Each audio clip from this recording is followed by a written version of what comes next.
Hello, welcome back to Otter Pop Culture. Today we're going over Curtis Waters' first album called Pity Party. So this guy is based basically in North Carolina, but he is a technically Canadian, and so he lightly kind of hails from Calgary in the same way. So this guy has the history with this guy is that he pretty much popped up around May with his first song called Stunning, and that pretty much got TikToked into this huge different TikToks with move dances like that. And I wasn't really part of it, even though I do have TikTok. I just kind of a lot of the songs don't take long to hit the mainstreams or other people that haven't gotten to TikTok. So I definitely got into it. I really liked it. I thought it was really nice. I thought it was one of those it definitely felt like a TikTok song as well as it kind of felt kind of simple, but I like the simplicity of it. So, but the best thing about whoever is running his management or whatever, if it's just him or if it's somebody else helping out, they're doing a really good job with marketing him. They're after that song, the singles came out just in a perfect, normal, and unforgettable way. So you can still remember him. You still know he's coming. You still know his album's coming out. It's like that. And then perfectly within the end of the Sutter Bites, or technically not, this is October, but perfect timing to release it on the same time of the year. There's a lot of people that kind of release two singles and they'll never do anything till the next year and they'll release their album, or they're having issues with their album. It'll take years to release stuff. So I'm glad that his album came out at an appropriate time, so we get to see exactly who he is as a person without taking it in that he is just oh, your song from TikTok and that's all he is. Which is, side note, if you want to know more about the whole issue about TikTok versus the music industry, there's a guy that's on YouTube called Alpha Media. He has a whole video about it and it's so interesting. I definitely highly recommend getting to that video. But to shorten it down, pretty much is about how TikTok does take that the music industry is using TikTok in some ways to promote new artists, and the downside is that that's great, but the downside is that it doesn't make it. They become that first impression of what they are, and they stay kind of one hit wonder direction where it's just oh, you're just a TikTok song. You stay there. We don't get to know more about you because that's all people remember you as. So hopefully he gets further past his TikTok song. But we're gonna go into the album, and I have to say that I have mixed feelings about the album. I feel like I will give him credit because some of the songs have great, unique sound, while some of the other songs sound pretty generic. So you would go into songs like Freckles, which is a little more it's fun, it's cute, but it's one of those things. It's the line of it is that he's doing the same kind of direction, which is let me mix trap mixed with cuteness, mixed with kind of a weird kind of I'd rather be sleeping kind of attitude. And I feel there's a lot of people. Love does that. Justin Bieber's kind of digging into it. There's a lot of other people, a lot of other male artists are doing that same type of thing, which is kind of sound like I'm sleepy, kind of just I'm over this, but at the same time, I don't know, I guess it's supposed to sound sexy, but yes, it does sound sexy in the beginning, but I feel when everybody starts doing it, it's just okay, I get it. We all want to sound like we're sleepy to appeal to whatever this trend is. But the songs I do like is Freckles. I actually do like the song. And I like Better. I like System. System's amazing. Just for lyrics it's on itself. And Stunning. I like Stunning. That's the very last song that he brings in, which is a great idea to leave the TikTok song that everybody's looking for at the very, very end, so they get to know more of this guy. So obviously this production, I think we have a hope that he will go past the TikTok first impression.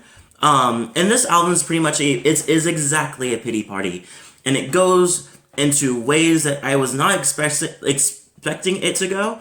Like, so it starts off with Shoelace, who's like, I want to change the way I think of things, change my perspective. He says, growing up, I was ashamed of my skin. Now I'm ashamed of my thoughts. And then it goes into Freckles. We actually get into the actual relationship of what's going on, which is, I didn't know it was going to be a relationship. I thought it was going to be just a pity party in general, but we're honed in. So it goes into Freckles, which talks about how he loves this girl. He loves everything about her, even her flaws and her scars and everything. And it's just about love. Goes into feelings tend to stay the same, where it talks about how he still has feelings for her even after the breakup, and it kind of goes pretty fast. Because it goes pretty fast downhill, very fast. Because it goes into better, where he talks about, okay, well, I want to, like, one day I hope I do get better so that, and maybe, hopefully, when I do get better, you happen to see that I'm getting better, and maybe that'll change your mind. Which I know, and like, I have a doubt that it won't, but at least you'll see it, you know? It'll be in your mind if you see I'm doing better. And he says, I hope I get better one day, maybe then you wouldn't run away. And then it goes to Mistakes, which is where it goes very downhill, featuring Reno Suburban, which is, I think Reno made it worse, honestly, because he goes in, like, they talk about how he's like this, the song starts off with like, oh, I make a lot of mistakes, I've made a lot of mistakes, and then it goes into, then Renzo jumps in, and he's just like, I don't even miss you, bitch, I miss sex. And it says it over and over again. He's like, I'm just kidding. But it's just like, are you? And it goes into just a lot of petty things that he feels about her. Or things that he would do to her, like send you drunk texts just for fun. And so it's just like, I kind of see why she left you. Like, you're a bit of a dick. And so it goes into that, and it goes into 6 Pills, where it talks about more about himself, about him, like, setting it, like, he got into pills to kind of blend in and be normal because he felt like he wasn't really normal. And then we start kind of going through the stages of where he starts telling himself he's a burden. So he goes into like Lobby Boy featuring Harm Franklin. I think it's Harm Franklin. I think I wrote down Ham Franklin one time. Where it's like, I only call you when I'm high, I never hit you up when I'm sober, so then more issues, and then Toxic, how she's like, you are toxic, you're pretty toxic, so I blocked you, and he's like, why did you block me? And she's like, what?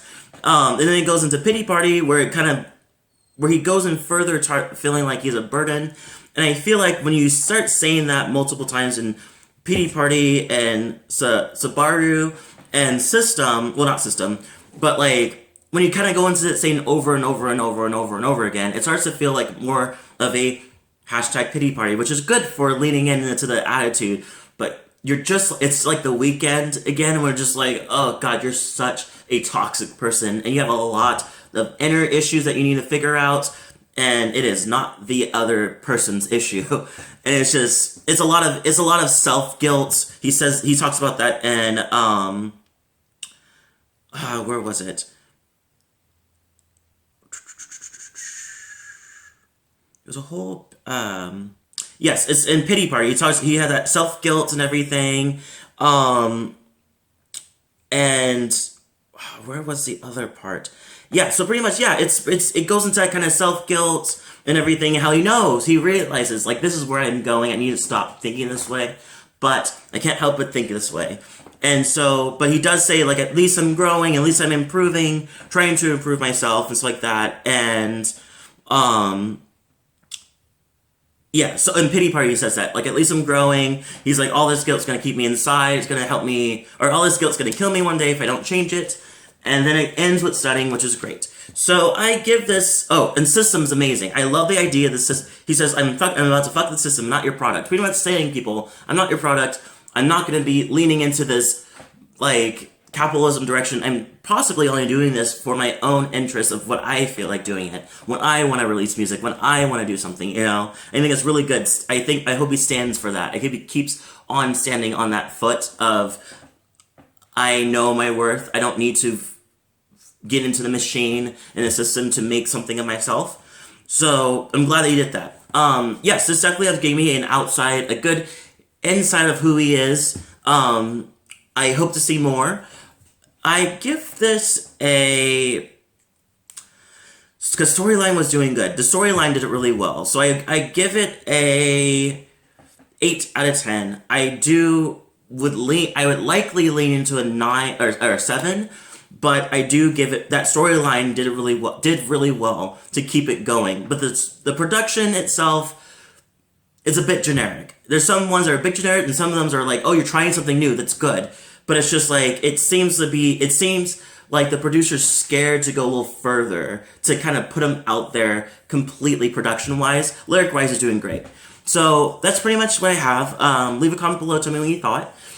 If you liked it, hit a like button. Don't forget to subscribe and hit the notification button so you get more of my videos. And I'll see you all next video.